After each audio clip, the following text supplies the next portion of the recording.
How you doing, YouTube? Matt Master Beer Reviews, back with Homebrew Wednesday. It's been a while, and one of the mainstays of Homebrew Wednesday, which would be my boy Carson. Scotch for everyone, homebrew for everyone. Dots between each one of those words on the Instagrams. If you watch my channel, you know who Carson is. He sends me a bunch of beers, both commercial, but he's also been doing a lot of homebrewing as of late. Now, fair game. I've had this beer before. This is his massive stout. I think this is batch number 1. I could be wrong. He's told me. I forget because I'm not a good rememberer guy. And I reviewed this and I really did enjoy it. But the big kind of knock on this beer when he sent it to me was lack of carbonation.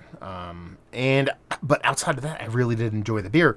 Unbeknownst to me at the time, he was aiming for his version, a little lower ABV, his version of kind of like a worldwide stout. I did not know that. When I reviewed the beer, I actually said, this kind of really reminds me of a lower ABV worldwide stout. So it was kind of cool to kind of not know that and to kind of mention that. And I really did enjoy the beer. I was just really hyper curious as to what the beer would be like if it was carbonated. Well, he re-yeasted this. As you can see here, it was originally brewed on 9/20 and then re-yeasted on 1/21. So you're talking about several months later, re-yeasted, recarbonated, 13.1%. I didn't know you could re-yeast stuff. I'll tell you that. We'll hiss on there. So let's see how this carbonation works. So a little hiss, nothing too crazy. Well, I'll tell you what. That's carbonated. Label-wise, I'll tell you right now. You want a shot right into my heart of giddiness. Masking tape labels are some of my favorite labels of all time. And that looks pretty, man. Looks like a pretty beautifully carbonated big old stout. Rich, dark, thick. Just short of motor oil level stuff. It's good news.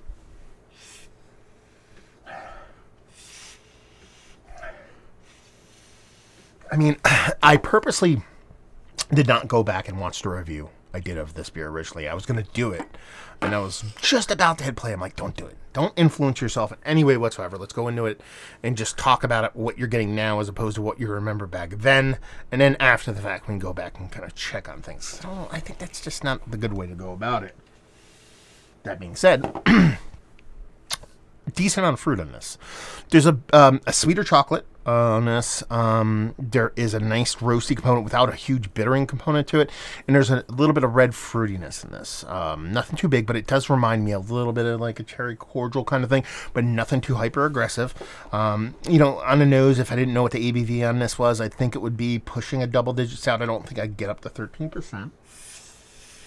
It smells nice, rich, and thick. There's a little bit of it's not marzipan, it's not blackstrap molasses, but if those two things had a baby, kind of that in background fluid, that's the sweetness of it kind of coming through, and I kind of really dig that. I didn't get that on the first whiff. Now I'm kind of getting that little bit of combination of the blackstrap molasses, kind of marzipan-y thing. But it's not overly sweet. I can't stress it enough. When I think of marzipan, I think of molasses. You think of overly sweet. It's like that, but downgrade the sweetness level on both of those things. It smells pretty damn good. Dive in. Cheers.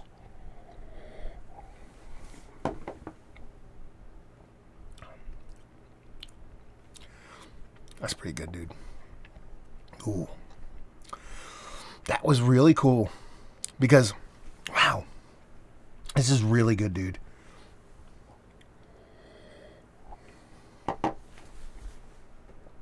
That taste followed the nose exactly to the point where I tasted it.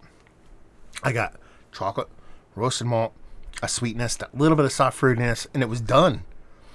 And then about a second or so after I actually swallowed, all that kind of combination of that blackstrap molasses and marzipan kind of came flooding ahead. So it was literally the same thing. The first whiff I took, I got the first part of it. The second whiff I took, I got that richer kind of sweeter portion of the show. That is that's a cool trick.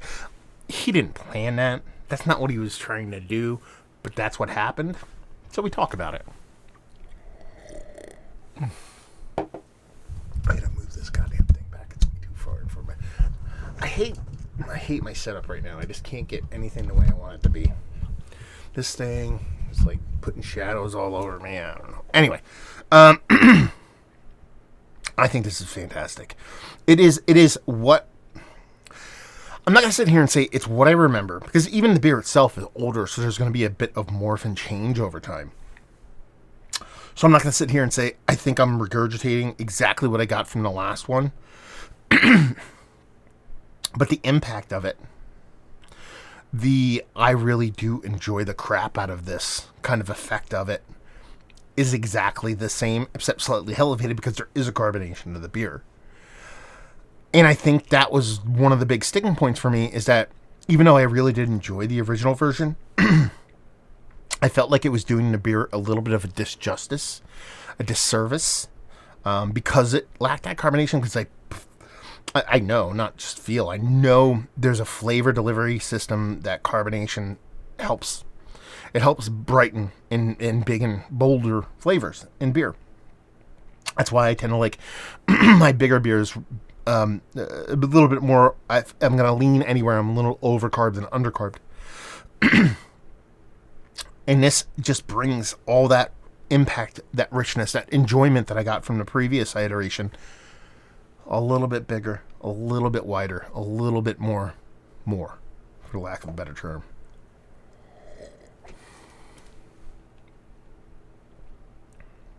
That cool sweetness, man.